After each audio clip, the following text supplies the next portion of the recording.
आज बाबा ने वरदान दिया, स्थूल देश और शरीर की स्मृति से परे सूक्ष्म देश के वेशधारी भव।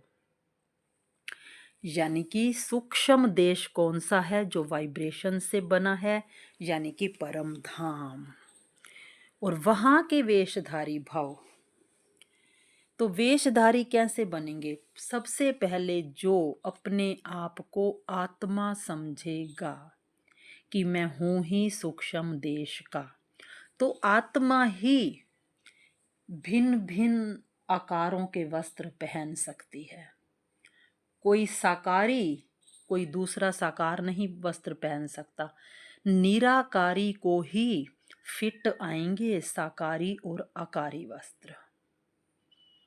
और वो निराकारी स्थिति कहते हैं सूक्ष्म देश के वासी को। और वो स्थूल देश की स्मृति और शरीर की स्मृति जिसको नहीं है, इस देह में रहते हुए भी स्मृति है कि मैं तो कंबाइंड बाबा के साथ सूक्ष्म देश का वासी हूँ। और जब जिस वक्त जिस चीज की जरूरत है, जिस वस्त्र की जरूरत है, जिस रोल की जरूरत है, मैं अवतरित आत्मा वही वस्त्र पहनती हूँ और आ जाती हूँ रोल प्ले करने। साकारी देह का वस्त्र भी पहन लेती हूँ मैं, निराकारी आत्मा। एंजेलिक वस्त्र भी पहन लेती हूँ, यानी कि लाइट का शरीर, कि मैं हूँ ही फरिश्ता।